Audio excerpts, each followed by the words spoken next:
Nathaniel Blake never expected to run into his past at a Denver airport. Least of all, Serena Vaughn, the woman who had vanished from his life 8 years ago.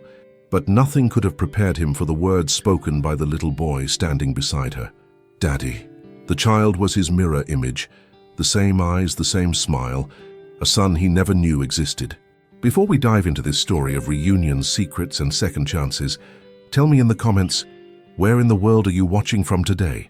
And if you love stories filled with emotion, destiny, and unexpected love, don't forget to like this video, subscribe to Hearts Rewritten, and share it with someone who still believes that love, even after years, always finds its way back. Now, get ready, because what happened next changed everything.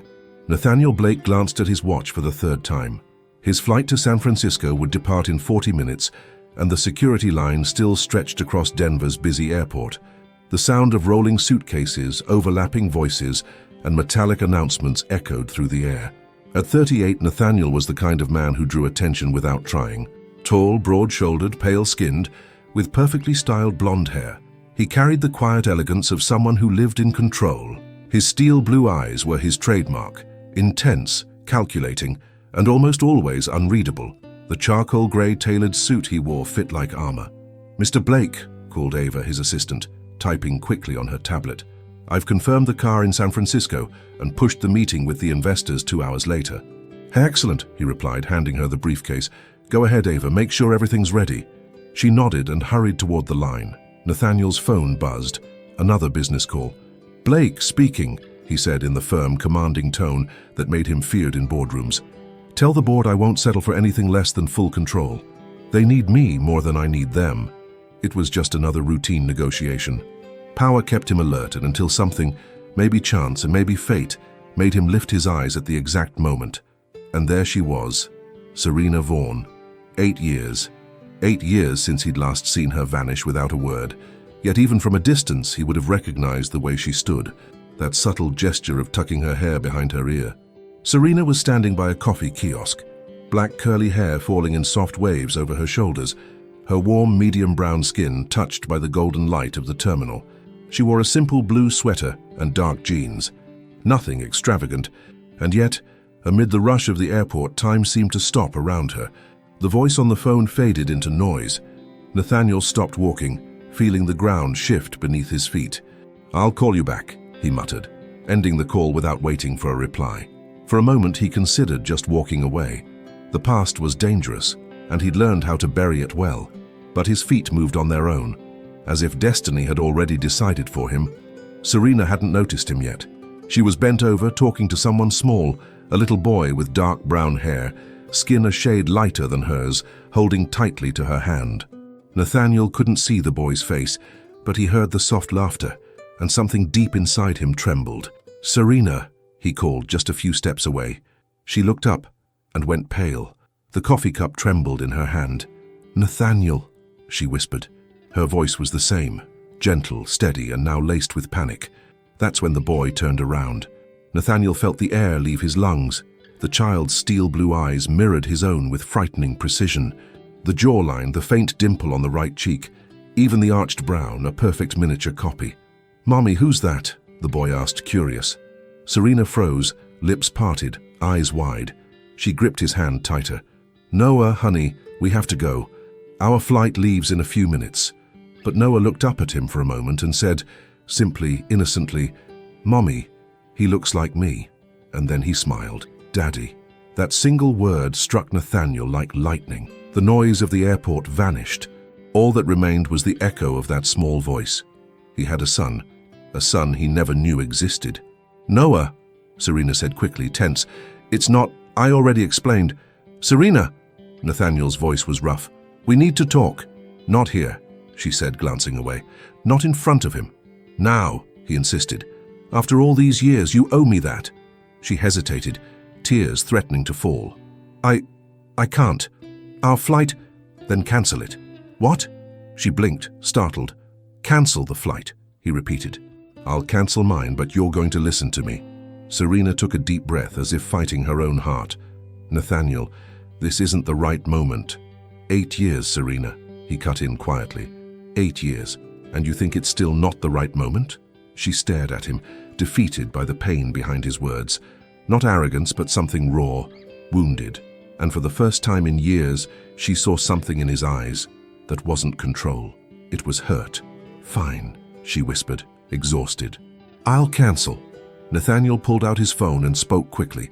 "Ava, change of plans, reschedule everything." He hung up before she could answer. Serena was still trembling.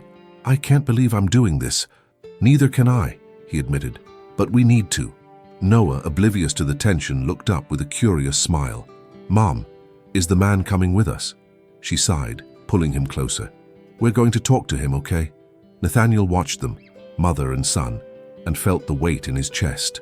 Fate had placed him exactly where he never expected to be, and for the first time in years, no deal in the world felt more urgent than finding out the truth. The airport restaurant glowed under soft amber lights, reflections of airplanes gliding past the windows. A place that usually felt ordinary now looked like the stage of something impossible. Serena walked in first, holding Noah's small hand. Nathaniel followed a few steps behind, still wondering how the ground hadn't disappeared beneath him. A waitress led them to a corner table. Serena sat facing Nathaniel, and Noah took the seat between them. Small, curious, restless. The aroma of freshly brewed coffee mingled with the hum of voices and the quiet clatter of dishes. "Can I get you anything?" the waitress asked. "Just coffee," Serena replied. "The same," Nathaniel said. But Noah's eyes were glued to the menu, shining with excitement. "They have chocolate pancakes," Serena tried to smile. "You can have one, sweetheart." Nathaniel signaled to the waitress. "And orange juice, please." When they were alone again, silence stretched between them, taut, uneasy, fragile. Nathaniel studied Serena carefully, the way she kept her hands on the table, trying to appear composed, the faint tremor in her fingers, the glimmer of discomfort in her brown eyes. 8 years, and she still had the power to shake him. "You've changed," he said finally. Serena kept her gaze low. 8 years will do that to a person. Her tone was soft, but sharp enough to sting. Nathaniel leaned forward, resting his elbows on the table. "He's my son, Serena." It wasn't a question. She nodded, taking a slow breath. "Yes." Noah, blissfully unaware of the storm above him, dug his fork into his pancake. "Mom, this is so good," he said, not realizing the world of the adults around him was quietly falling apart. Nathaniel looked at the boy and felt something tighten in his chest. The way he held the fork, that little crease between his brows, details that were unmistakably his own. He inhaled slowly, searching for words that didn't sound like an accusation. "How old is he?" he asked, his voice low. Serena hesitated, then answered honestly. 6. Nathaniel did the math. 6 years. That meant she had been pregnant when she left him, when she disappeared without a word. He sat in silence for a few seconds, letting the truth sink in. "Were you ever planning to tell me?" he asked finally, his voice rough, almost dangerous. Serena lowered her gaze. "I didn't know how." "How?" he repeated, disbelief edging his tone. "How do you not tell a man he has a son? You just call, Serena." "And what would I have said, Nathaniel?" She shot back, her voice trembling but firm. "Hi, remember me? The woman you didn't have time to love because work always came first? Well, now you're going to be a father." He closed his eyes for a moment, exhaling slowly. "That's not fair." "None of it was fair," she said quietly. "I did what I thought was right." The sound of Noah's fork hitting the plate cut through the tension. He looked up, curious. "Mom, are you and him fighting?" Serena forced a gentle smile. "No, honey. We're just talking." "Sounds like fighting," he said, frowning. Nathaniel leaned in, softening his tone. "Hey, buddy, it's okay, all right? Your mom and I are just catching up." Noah studied him for a moment, then relaxed. "You talk like the heroes in my movies," he said, returning to his food.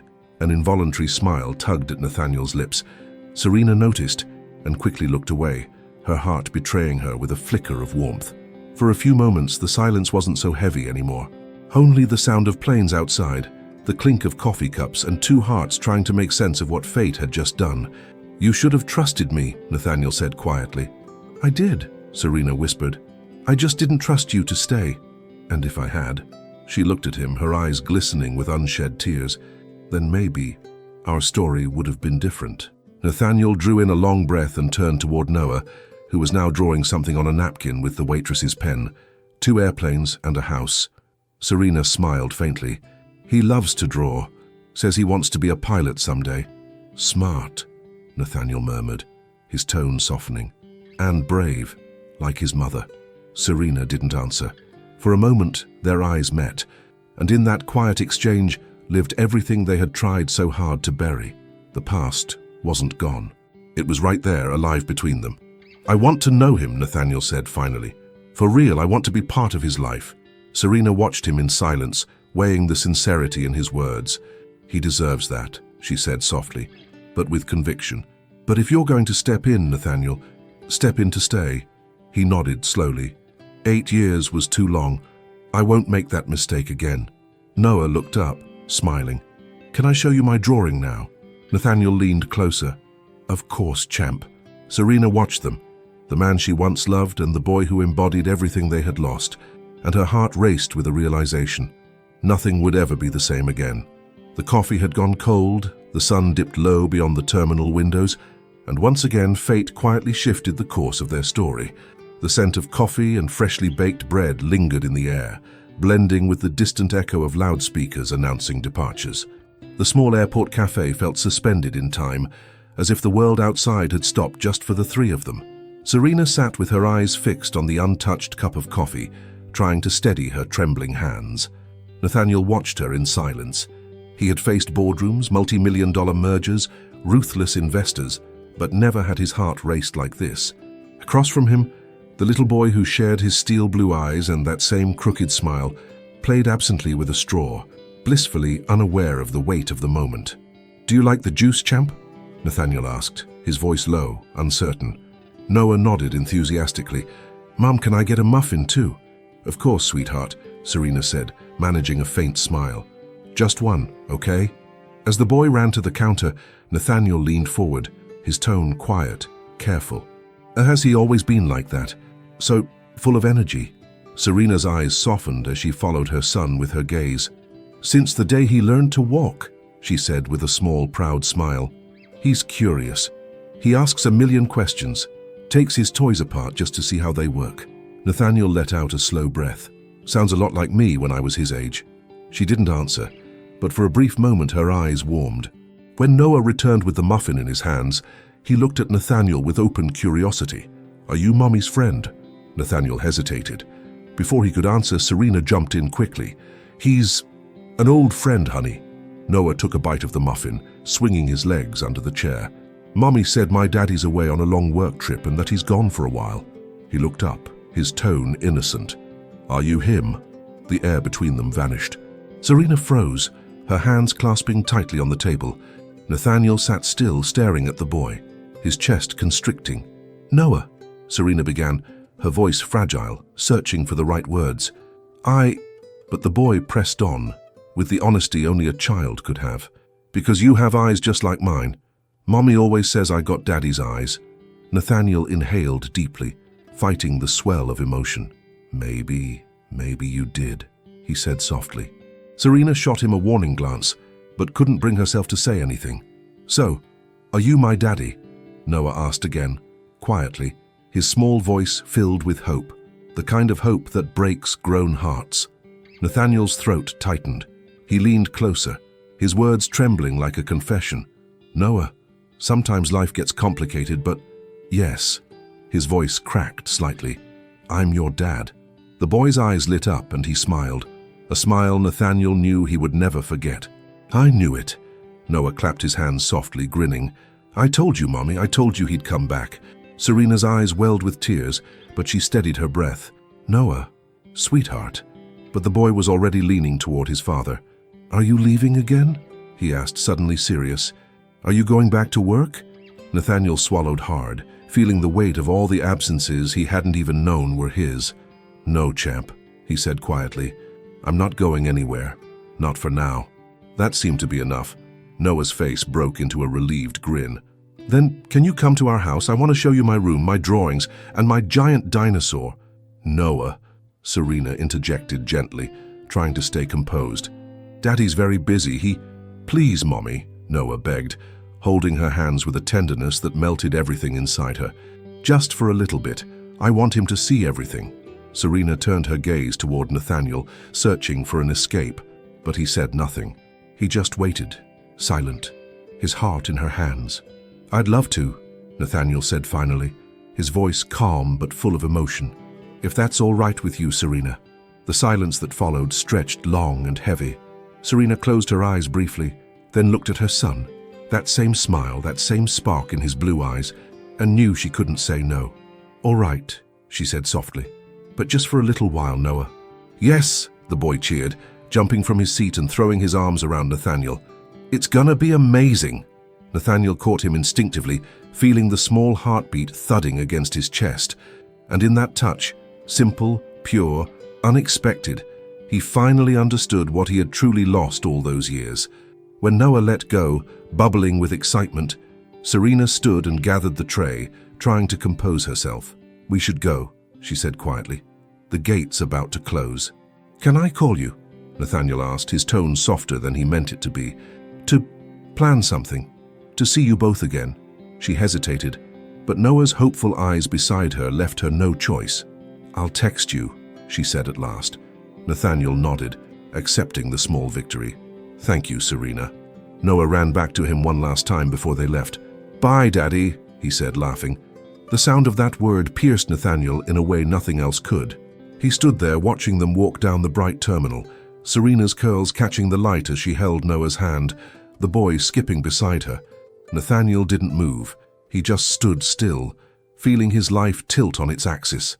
And as the sound of a departing plane echoed through the glass, he finally realized fate had just given him a second chance, and he wasn't going to waste it. The Denver sun broke through the clouds like a shy promise as Nathaniel Blake parked in front of Serena Vaughn's house in Cherry Creek. The neighborhood was peaceful. Wide streets shaded by arching trees, gardens bursting with color, children's bikes leaning against fences, and the faint sound of laughter drifting through the air. It was the kind of place he'd never stopped long enough to notice, the kind of place that now made him question every priority he'd ever had. Serena's house was modest but beautiful, a beige facade with blue-trimmed windows and a porch swing that creaked softly in the breeze. Nathaniel stood still for a moment, holding a small bag of toys and a bouquet of white daisies. Nothing extravagant, just enough to not look like the businessman who thought money could fix anything. Before he could knock, the sound of quick footsteps echoed from inside.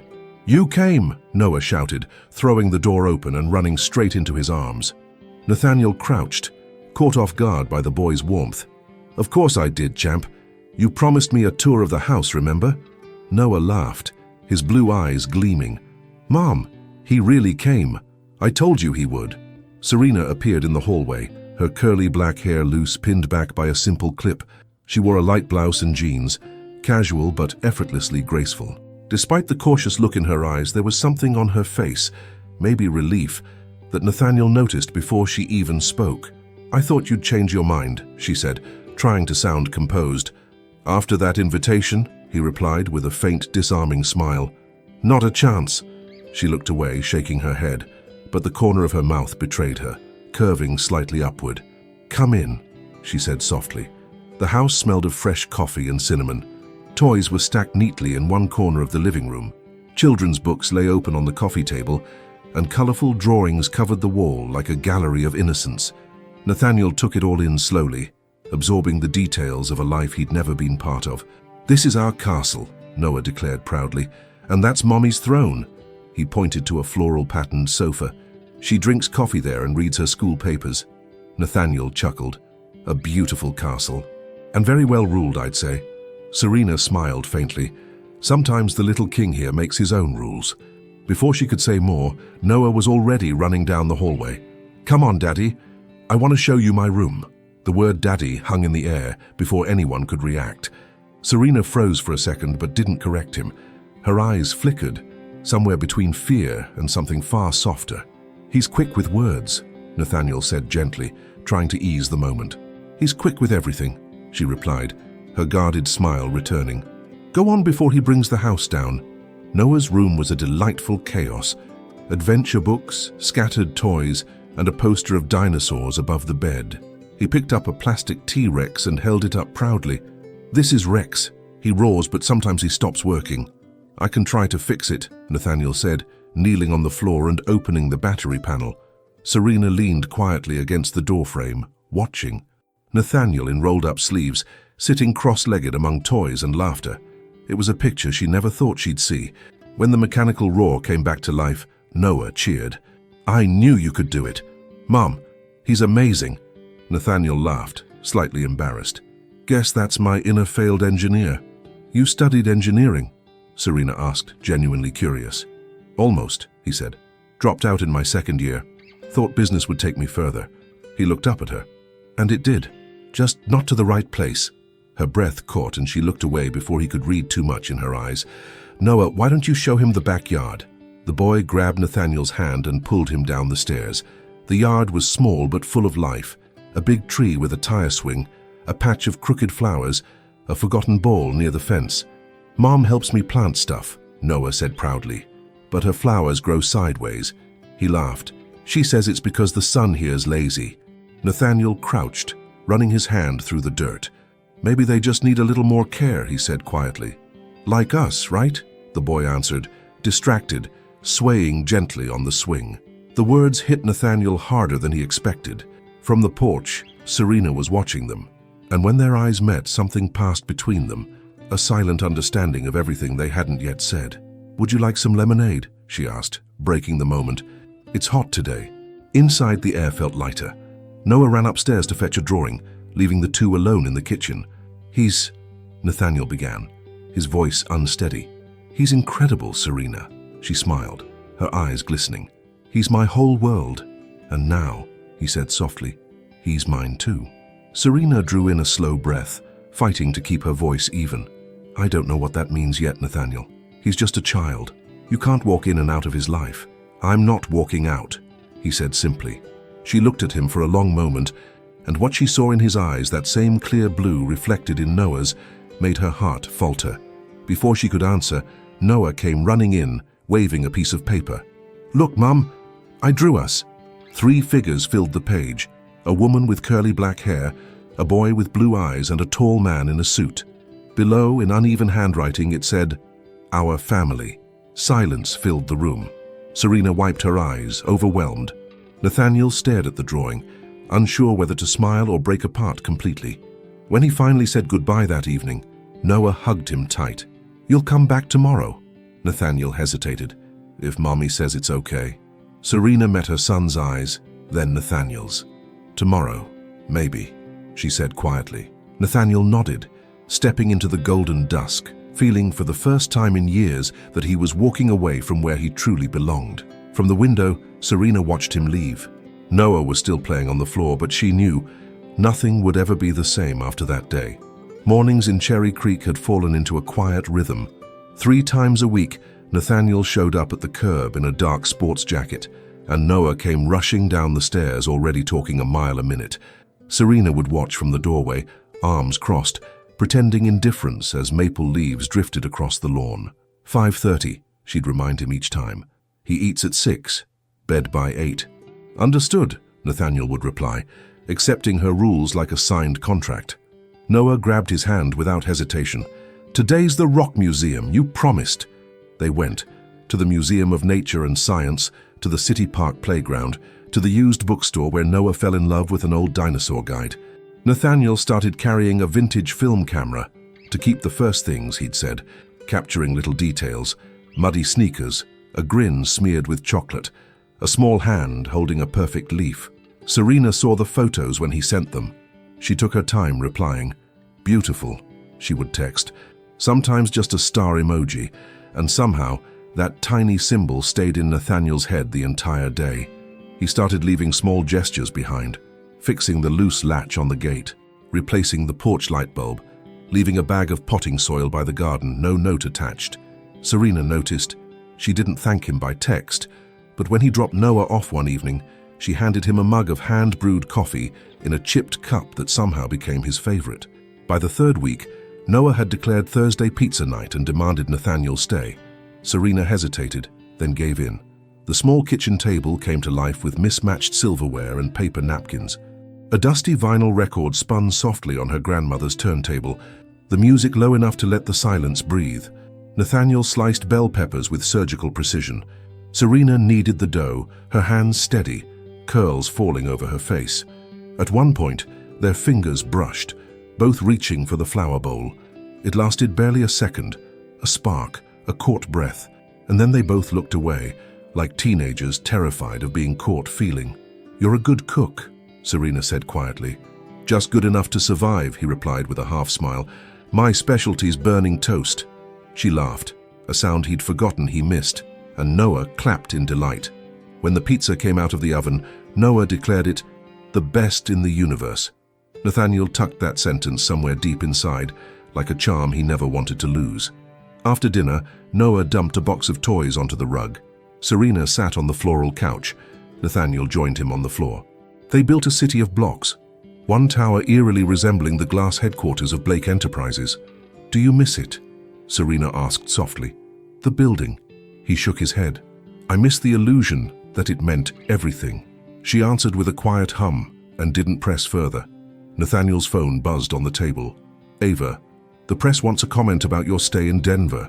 Someone saw you with a child. Eliza Harrington's in town." The name hit like ice. Eliza, his former PR partner, socialite, and walking headline. He locked the screen. Noah stacked another row of blocks and whispered, "Daddy, help me build the bridge." Daddy. The word burned and soothed at the same time. "Sure thing, champ," Nathaniel said, crouching beside him. They built the bridge together. When it stood firm, Noah yawned. "Bath time," Serena said gently. "Say goodnight." Noah hugged Nathaniel with the pure conviction only children have. "Come back tomorrow?" "If your mom says so," Nathaniel replied, looking up at her. She hesitated. "Tomorrow, no. I have a meeting at school. But Saturday, we could go to Sloan Lake. It's a date," he said softly. Noah disappeared down the hall, leaving the house wrapped in the soft hum of the spinning record. Serena cleared the table. Nathaniel carried the dishes. They moved in sync, side by side at the narrow sink, an unspoken choreography. He caught the faint scent of jasmine in her hair. There was a quiet exhaustion behind her eyes. "Thanks for letting me stay," he said. "I let you stay for him," she replied, drying a plate. "But," the but lingered between them, "you did well." "I'm learning," he said. "Don't mess it up, Nathaniel." He was about to answer "I won't" when the doorbell rang. Serena frowned. "Who?" Nathaniel felt the chill before the explanation. "Let me get it," he said. He opened the door. Standing under the porch light was Eliza Harrington, wrapped in a wool coat, hair immaculate, her perfume sharp as a headline. "Nate, darling," she purred, flashing a smile fit for cameras. "I knew it was here. Denver's buzzing. You vanish from New York and resurface. With a child, I had to see it for myself." Serena appeared behind him, her expression closing like a curtain. Eliza's eyes swept over her from head to toe, with professional curiosity and just enough cruelty to sting. "And you must be the story," Eliza said, perfectly poised. Nathaniel's chest tightened. "Eliza, this isn't the time or place." "Time and place are my specialty," she replied smoothly. "Oh, the shareholders are going to love this. The mogul finds his secret heir in the Rockies." She raised her phone, camera ready. "One picture is all it takes." He caught her wrist firmly. "Put it down." From the hallway, Noah's small voice carried through the air. "Mommy, who is it?" Serena stepped forward, instinctively placing herself between the boy and the scene. She looked at Nathaniel, and in that instant, she didn't see the past. She saw a choice. "Handle it," she said softly. Eliza arched an eyebrow. "So, what's it going to be, Nate? The cameras, or them?" The silence was thick, heavy as snow about to fall from a roof. Nathaniel inhaled and chose. The Denver wind cut sharp through the night as Nathaniel Blake closed the door, shutting out Eliza Harrington's world and the fragile home he'd barely begun to build. For a long moment, no one spoke. The silence between him and Serena felt as heavy as mountain air before a storm. "Who was she?" Serena asked finally. Her voice was calm, too calm, the kind of calm that meant danger. Nathaniel ran a hand through his blonde hair, searching for words. "Someone from the past." "Someone from the past," she repeated, the phrase dripping like poison. "That's abroad." He stepped closer. "Eliza was a business associate. We had a brief..." thing years ago in New York. Serena crossed her arms. Brief enough for her to show up in my yard with a camera? Before he could answer, a small voice came from the hallway. Mama, is everything okay? Serena drew a deep breath, forcing her tone to soften.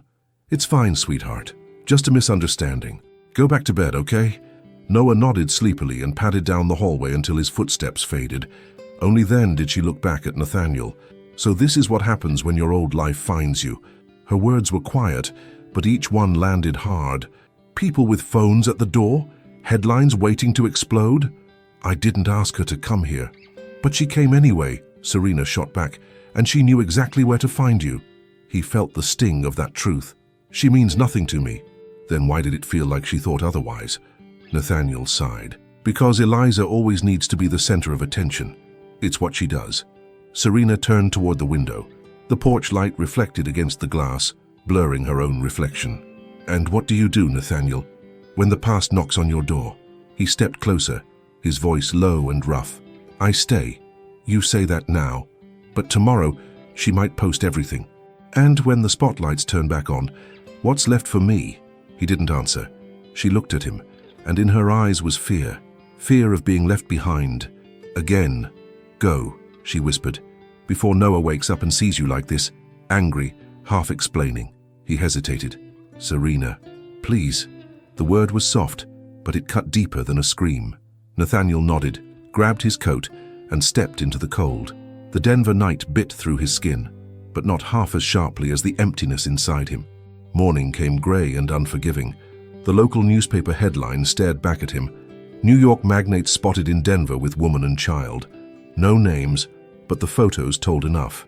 Nathaniel crumpled the paper in his hands. His phone buzzed non-stop. Partners, reporters, Ava, his PR manager, all wanting answers. He ignored them all. Only one call mattered. He dialed Serena, straight to voicemail. That afternoon, he drove again to Cherry Creek. The house was closed, curtains drawn. An ache bloomed in his chest. Then he saw it, taped to the fence, wrapped in plastic as a drawing. A house, 3 figures and bright letters spelling, "Be back soon, Daddy. Don't forget me." Nathaniel closed his eyes, holding his breath as if the air itself might break him. Across town, Serena walked along Sloan Lake, her curls pulled into a loose bun, her coat buttoned tight against the wind. Beside her was Grace, her friend and fellow teacher. "Did he seem sincere?" Grace asked. Serena gave a humorless laugh. "Sincerity doesn't stop people from making the same mistakes." "Maybe not," Grace said gently, "but he doesn't sound like the man you left behind." Serena looked at the reflection of the sky trembling across the lake. "That's what scares me." Grace sighed. "You still love him?" Serena didn't answer. The words hung between them. True, painful, impossible to deny. Her phone buzzed, a message from Nathaniel. She hesitated, then opened it. "I don't want to lose you again. Not over a story that means nothing. Give me a chance to explain. For our son." She read it once, twice, 3 times. She wanted to reply, but fear spoke louder than love. That evening, Nathaniel met Ava in a quiet downtown cafe. "She's gone too far," Ava said, sliding her tablet across the table. "Eliza's giving interviews, talking about you, reconnecting with old flames, hiding secrets in Denver." Nathaniel rubbed his face with both hands. "So it's war then?" "You want me to handle it?" Ava asked. "I can make this disappear in hours." He looked out the window. Across the street, a father walked hand in hand with his little boy. The image hit him hard. "No," he said finally. Ava blinked. "No? I've spent years putting out fires with money. This time I want to put one out with the truth." That night, when Serena and Noah came home, the porch light was on. Something waited on the doorstep, a small box and an envelope. Inside the box was a photo album. The pictures Nathaniel had taken these past weeks, the park, the museum, the laughter of their son. In the envelope, a handwritten note. "I can't change who I was, but I can choose who I want to be now. N." Serena pressed the album to her chest, eyes glistening. From the hallway, Noah's sleepy voice. "Mama, is Daddy coming back?" She looked down at him, then back at the note. "I think he will, sweetheart." Outside, the wind rustled through the maple leaves, and the night itself seemed to hold its breath. Something was about to change. The morning sky hung heavy over Denver, as if even the clouds could sense something was about to break. Nathaniel Blake parked across from the elementary school where Serena Vaughn worked. He waited until the last student disappeared through the gates before stepping out of the car. She saw him first. Her body went still, but her eyes, those soft brown eyes, flickered between surprise and something else, something dangerously close to longing. "You shouldn't be here," she said, her voice steady. "I needed to see you." His words came low, contained, but urgent. "I don't want you believing a single thing they're saying." "I've seen the headlines, Nathaniel," she replied, crossing her arms, "and I've heard the whispers in the halls. Everyone thinks you're running back to your ex." "Eliza isn't an ex." He took a step forward, stopping just short of her. "She was a mistake, a short chapter from a time when I only cared about myself." Serena drew a deep breath, her tone cooling. "And now? What makes you so sure this isn't another mistake?" "You." The word landed between them. Simple, unguarded, electric. Serena looked away, pulse trembling beneath her ribs. Before she could respond, the sharp click of a camera cut through the air. They both turned. A man stood behind a nearby car snapping photos. "Paparazzi," Nathaniel muttered, his jaw tightening. "She sent someone after me." Serena took a step back. "This is exactly what I was afraid of. I've worked too hard to give Noah peace, stability, and now all of that can disappear in one photograph. I won't let that happen." Nathaniel pulled out his phone, dialing fast. "Ava, find out who that reporter is. Now." Serena watched him, torn between anger and something that looked a lot like gratitude. The man who once solved everything with control was now driven by something far messier: emotion. "You still think you can control the world, Nathaniel?" "Not the world," he said softly, eyes locking on hers. "Just the things that matter." She met his gaze for a heartbeat, eyes glistening. "And what exactly matters to you?" He hesitated. "You. Both of you." Serena turned away, the words hitting too close. "Pretty speeches don't erase the past." "I know." The wind picked up, tossing her dark curls across her face. Without thinking, he reached out and brushed a strand aside. The touch lasted barely a second, but memory lingered. She stepped back. "Go home, Nathaniel, please." He wanted to stay, to fight, but he knew one wrong word could make her shut the door for good. "I'll be at the park tomorrow," he said quietly, "the one where Noah learned to ride his bike.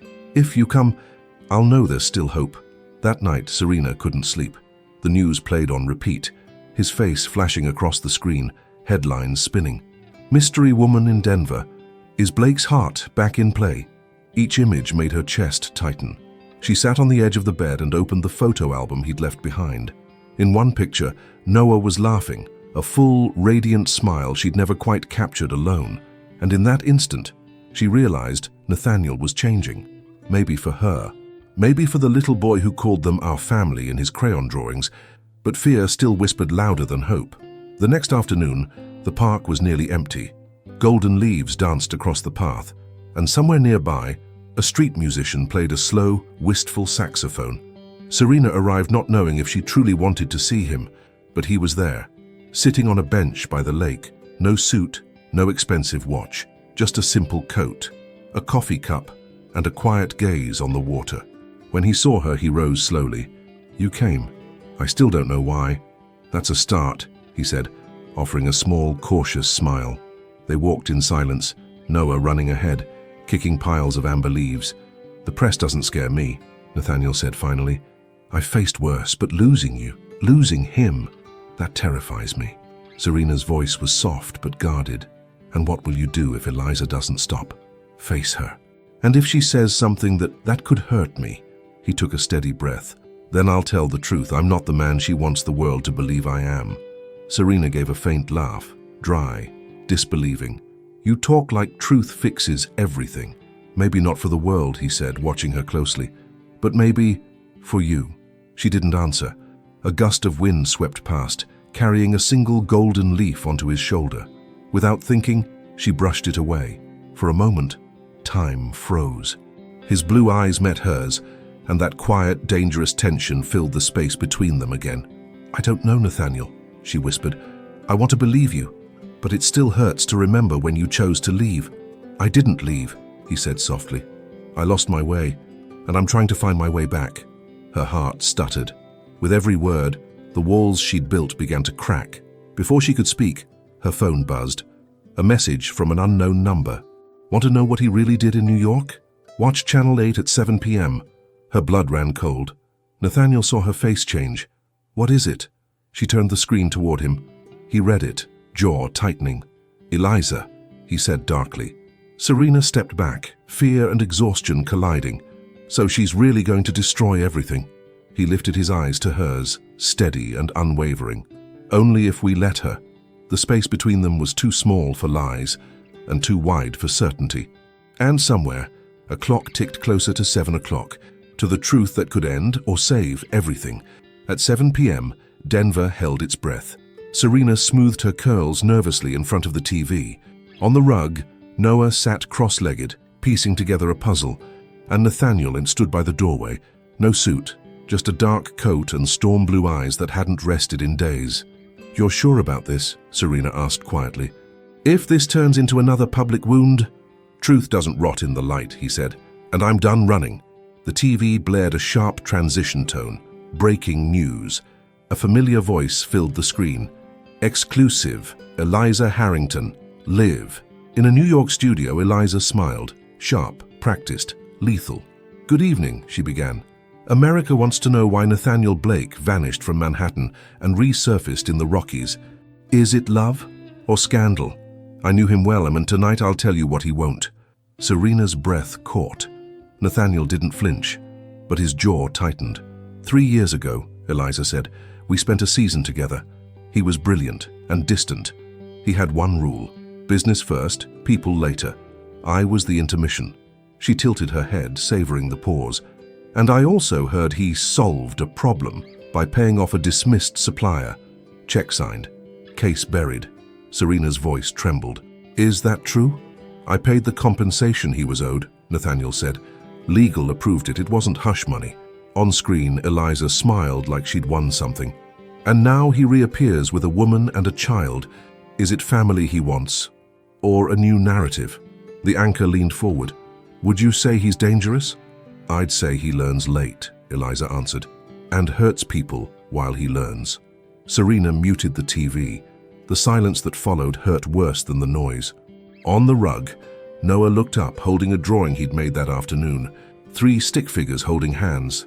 Mama, why is she talking about Daddy like that? Because some people, Serena whispered, don't understand things that come from the heart. Nathaniel reached for the drawing, running his fingers over the colored lines, as if trying to hold on to a fragile version of the future. Then the TV caught their attention again. A chart flashed across the screen. Dates, mergers, profits. Serena's name wasn't there, but Noah's existence lingered between the lines. Eliza leaned forward. And there's more, she said. An audio recording from the boardroom. Nathaniel Blake's own words. Family is a volatile asset. I don't put it on the balance sheet. Serena's voice broke. Did you say that? Yes, he admitted. 2 years ago, before I knew about you. About him. The words fell like hail. So, when it benefits you, you add it up, she said. And when it hurts, you subtract. I was a different man. Men always say that. The anchor twisted the knife. And what if I told you that, just last week, he offered $50 million to keep this story quiet? That's a lie, Nathaniel said instantly. Eliza smiled, lifting an envelope. My agent received the offer. I refused. I prefer the truth. Serena's eyes closed. I can't live like this. Not with Noah. Noah tugged at his father's sleeve. Daddy, are you leaving? Nathaniel knelt, his voice breaking. I'm not going anywhere, champ. Then, looking at Serena. Unless you tell me to. The doorbell rang. 3 sharp knocks. Ava stepped inside, her expression taut and focused. The face of a woman used to putting out fires. Eliza's got a second act, she said quietly. A file, but we found a window. Serena frowned. A window? Proof. Ava lifted a folder. The supplier recorded everything. The payment was legal. And the boardroom audio. It's been edited, spliced, taken completely out of context. Nathaniel exhaled, relief mixing with exhaustion. Then we know what we have to do. Live conference tonight, Ava said. 9 p.m. local channel. You go on air, No lawyers, no script, just truth and... Her eyes flicked to Serena. If you stand beside him, the story changes. Serena looked around the room. The photo album on the table, the napkin covered in Noah's airplane doodles, the porch swing she painted herself, the man kneeling before her son, and the headline that could destroy all of it. I'm not part of your strategy, she said finally. I'm not asking you to be, Nathaniel replied softly.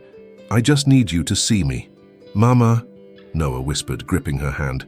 I want him to stay. Serena took a breath, deep and trembling, like diving into cold water. If I do this, she said, promise me one thing. No lies, not even to protect me. I promise, he said. Then let's go, Ava urged. They'll open the slot at 9. Serena grabbed her coat. Nathaniel turned off the TV. For the first time that night, the silence felt like peace. In the car, the city glided by, streaks of light, windows glowing, Denver alive and watching. Noah hummed a tune from school in the back seat. Serena stared at her reflection in the glass, a woman who'd learned to survive alone, now daring to choose not to be. Nathaniel's hands tightened on the steering wheel. Less a CEO now, more a man on the edge of losing what he'd never realized he needed. If this goes wrong, Serena said quietly, I close the door, for good. I know, he whispered. They pulled into the TV station. Ava handed them badges, quick instructions, steady confidence. The producer led them into a simple studio. 2 chairs, 1 table, cameras poised like silent witnesses. Nathaniel rested his hand on the table, close enough that Serena could feel his warmth without touch. Thank you, he murmured. For the truth, she replied. The red light blinked on. The host greeted them. Denver once again held its breath. Good evening, Nathaniel began, voice steady. My name is Nathaniel Blake, and tonight I came without armor. Serena looked at him, and for the first time she believed the past didn't have to decide the ending. Then, a door creaked open at the side of the set, and without invitation, Eliza Harrington walked in, that same flawless smile slicing through the air like the edge of a blade. The red light still burned when the side door opened, and Eliza Harrington swept into the studio like she owned the stage. Nathaniel didn't move.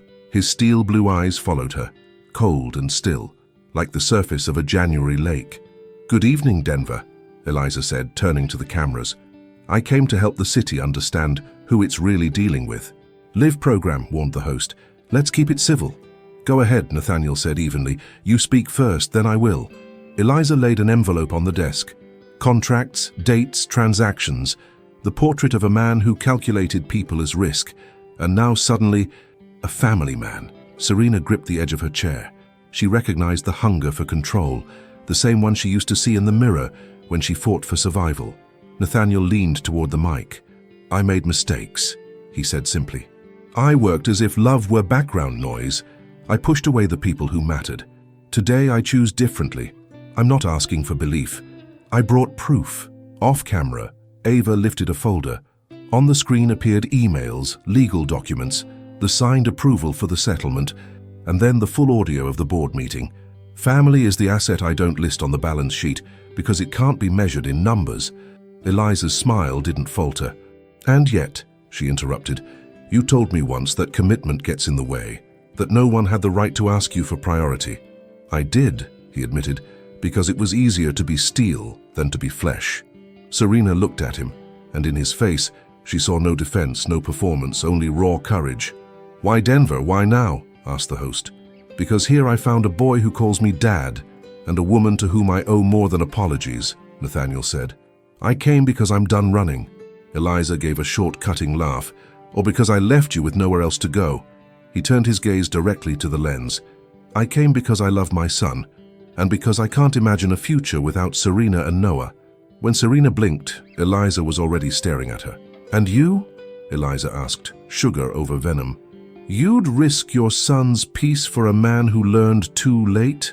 Serena leaned toward the mic. My son needs the truth, and tonight, he's watching his father choose it. The host called for a break. The red light dimmed, but the air stayed heavy. Eliza leaned in, voice low. The audience loves redemption arcs. By morning, they'll move on. I won't. I don't negotiate, my child, Serena replied. Ava slid a sheet of paper across the desk to Nathaniel. The reporter just published everything. Full context. The settlement was legal. The audio, edited and spliced. Her versions falling apart. Then we hold, Nathaniel said quietly. The cameras came back on. Ms. Harrington, any final comment? The host asked. Eliza's hand trembled slightly. The country shouldn't forget. This man has hurt people. And it shouldn't forget, Nathaniel replied, that people can learn. Ms. Vaughn, the host pressed. Serena looked straight into the lens, into the living rooms of Denver. I don't promise perfect endings, she said. I promise accountability. The rest we'll find as we walk forward. Behind the glass, shadows gathered, phones raised, murmurs rising. Nathaniel placed his hand on the table near hers, not touching, but close enough for warmth to bridge the distance. Serena didn't pull away. That's all for tonight, said the host. Denver, good evening. Eliza gathered her papers. Touching, she said coolly. But the storm of questions starts now. Let it come, Nathaniel answered. I've got a child to put to bed, Serena said, standing. Take him home, Eliza said sharply, before the world makes him a headline. Nathaniel took a step closer. Eliza didn't move. Careful, Blake, she said softly. You're too in love to win. Maybe, he said, but I'm alive enough to lose with dignity. Ava appeared at the door. The car's ready. No back exit. The corridor's packed. I'm going with them, Nathaniel said. Serena nodded. They walked toward the service door. The hallway was a sea of lights and phones. A security guard cleared a narrow path. From the children's room, Noah appeared, sleepy, clutching his rubber dinosaur. Mama? Right here, sweetheart. They moved forward together. There, the boy, someone shouted, and the crowd surged. Nathaniel raised his arm to shield them. A microphone grazed his temple. An elbow hit Serena's photo album and the pages almost spilled. Make space, the guard shouted. A flash exploded in Noah's face. The boy squeezed his eyes shut, startled. Enough, Serena said, and the single word rang like a bell. Then from the back a voice cut through the noise. Back off, there's a child here. It was Eliza. No smile, no show, her hands raised, commanding. The flashes dimmed. The crowd eased. Serena slipped through first with Noah, Nathaniel right behind. At the exit, Eliza leaned close to Nathaniel's ear. This isn't over. Tomorrow, 9 a.m. Bring your truth. I'll bring mine. The automatic doors opened to the cold night. Sirens wailed in the distance. Steam rose from the pavement like ghosts. Nathaniel gripped the car door handle and turned to Serena. If you want me gone, I'll disappear now. She met his eyes, breathed deep, and didn't move. Meet us in Cherry Creek at 8, she said softly. If you still want to stay after whatever she says tomorrow, the door will be open. He nodded. Inside the studio behind the glass, Eliza lifted her phone. Her private stream began its countdown. The viewer numbers soared like sparks in the dark. The first title flashed across the screen. Blake, the missing letter. The house in Cherry Creek felt smaller that night. After the broadcast, Serena drew the curtains shut, silenced her phone, and tucked Noah into bed. His little dinosaur clutched tight against his chest. The city slept, but on her nightstand, a live stream climbed rapidly in views. Blake, the missing letter. Serena took a deep breath and pressed play. Eliza appeared on screen. No glamour, no studio glow, just a single lamp casting soft shadows. For the first time, there was no venom in her eyes, only truth. Good evening, Denver, she began. I didn't come to destroy a man. I came to show the piece that's been missing. She held up a faded envelope. A letter written by Nathaniel Blake 6 years ago. Never sent. Serena's heart slammed in her chest. Eliza lifted the letter gently. The paper yellowed with time. I received it from a source. Seal intact. Addressed to SV Cherry Creek. She gave a faint smile. Sometimes the past chooses its own moment. The camera zoomed in on the handwriting. His handwriting. Her old nickname written exactly as he used to write it. Serena's hand trembled. Serena, I don't know your new address. Maybe I don't deserve to. Today I turned down a contract because of you and had no one to tell. I changed flights to arrive early, but I was late for what truly mattered. You were gone. Maybe I deserved that. Serena covered her mouth. Outside, the sound of cars drifted faintly through the night. I thought success would make me untouchable. It only made me hollow. If there's something left to fix, Tell me where to start. If not, I'll carry the lesson like a scar. I won't knock on your door. You deserve peace. But if you ever write to me, I'll come." Eliza lowered the paper. "The letter was never mailed.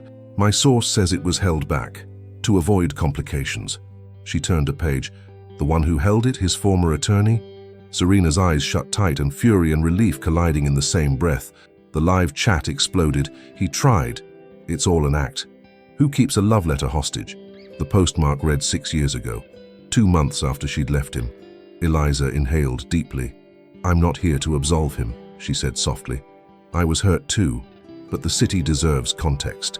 Maybe a sliver of grace." Another close-up. "If you're doing well, don't answer. I'll understand. For the first time, I chose not to win. I chose to feel." Serena's tears came quietly, unstoppable. "If someday I'm given the chance to be less steel and more flesh, I'll come back to ask forgiveness, not to buy anything, but to rebuild, like wood." Eliza folded the letter. "The missing piece," she said. "The rest is up to you." The screen went dark. Only Noah's steady breathing filled the house. Serena's phone buzzed. A message. "I just learned about the letter. He fired me when he found out. G. The last name. The old lawyers. I was paid to win cases, not to mediate hearts. I failed." Serena went downstairs. On the table, Nathaniel's photo album lay open, smiling snapshots from the past few weeks. Noah on the swing, the glint of blue eyes, Nathaniel's shadow close beside them. She remembered his hand resting near hers in the studio, the years she had taught herself not to hope. Resentment was a heavy coat, and the letter had just unbuttoned it. 1:23 a.m. She grabbed her jacket and left a note on the counter. "Be right back." The streets were quiet. Trees whispered against the cold. At the edge of Cherry Creek, the lake shimmered with reflections, streetlights, constellations, fragments of thought. Serena sat on the same bench where, days earlier, she'd heard him promise to stop running. Now she waited, not sure which would arrive first, courage, regret, or him.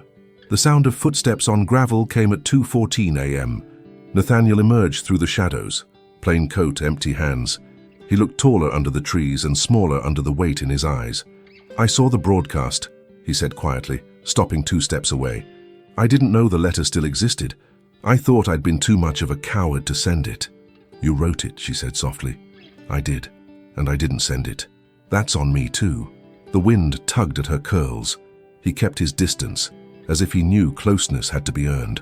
"Someone held it back," she said, "but you hesitated first." "I did," he admitted. "I didn't know how to be vulnerable, didn't know how to lose.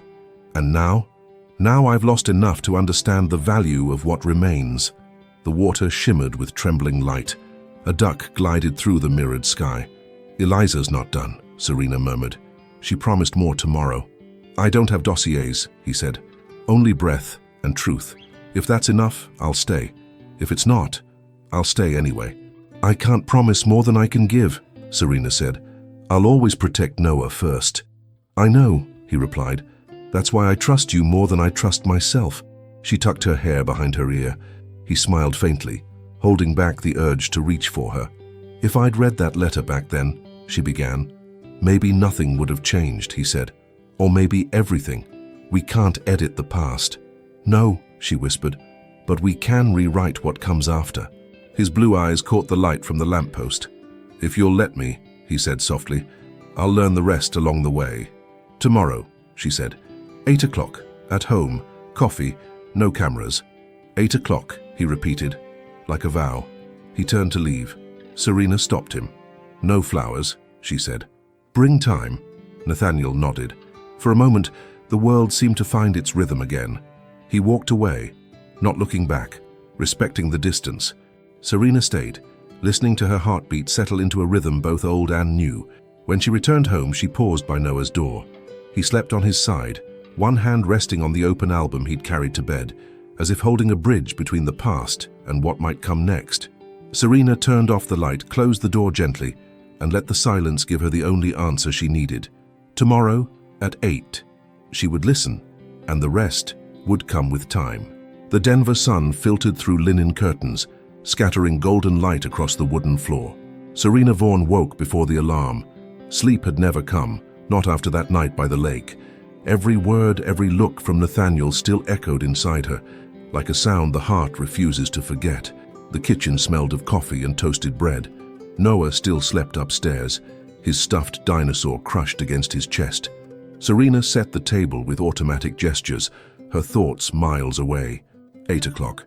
He would come, and she still didn't know what she'd say first. Right on time, always on time, Nathaniel Blake's car pulled up outside.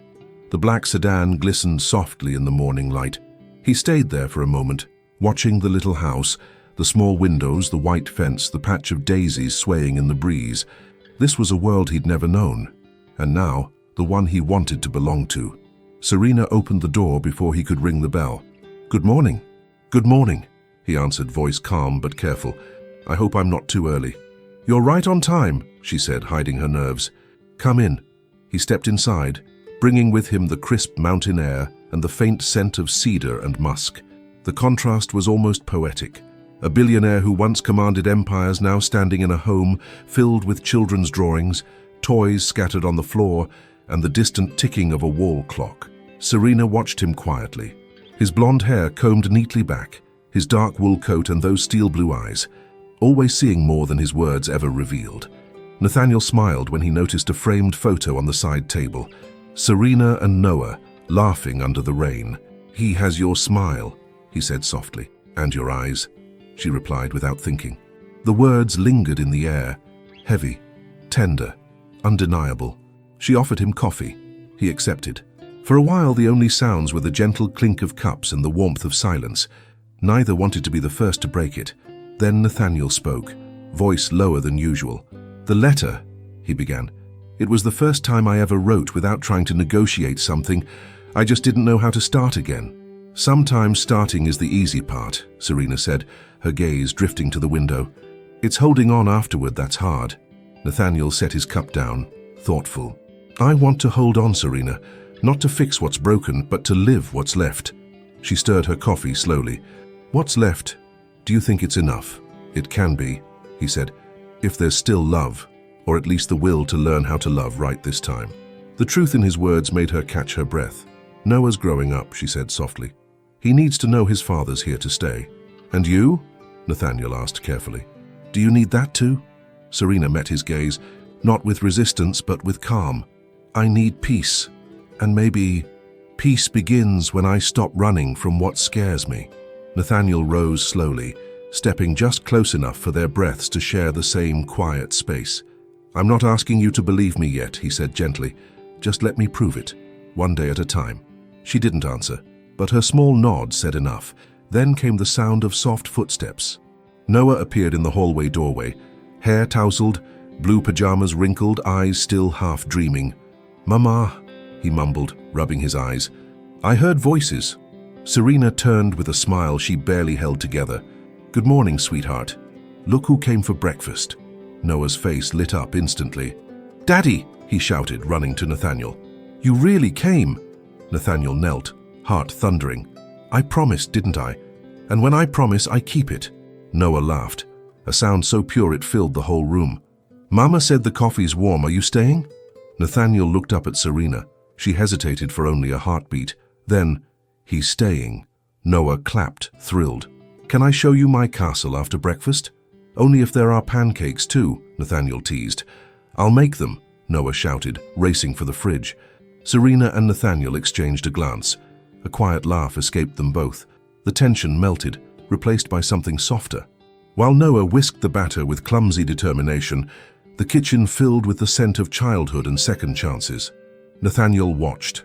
The boys' endless chatter, Serena's gentle laughter, the crooked apron tied at her waist. It was a simple scene, but for him it was the closest he'd ever been to happiness. When the pancakes were ready, Noah placed 3 plates on the table. "One for each of us," he said proudly, "just like the families on TV." Serena swallowed hard, emotion tightening her throat. Nathaniel reached across the table, his fingers brushing hers. "TV never shows the hard part," he said softly. "Staying when the world tells you to run." Serena looked at him. "Maybe it's time we show them otherwise."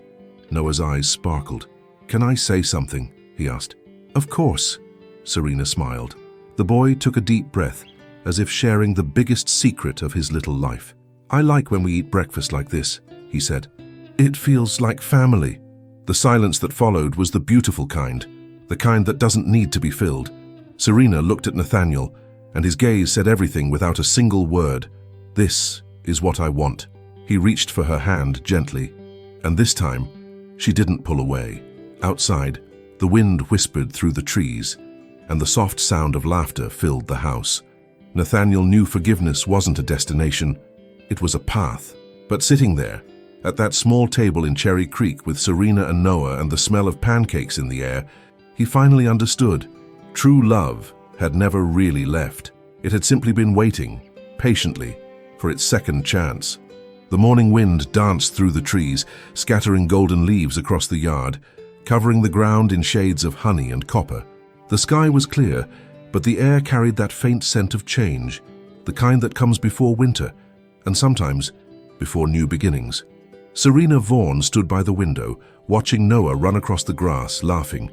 His little jacket fluttered in the breeze as Nathaniel Blake knelt beside him, helping launch a bright kite that kept tumbling back to earth. The moment was simple, yet sacred, the kind of quiet peace only real love can bring once it decides to stay.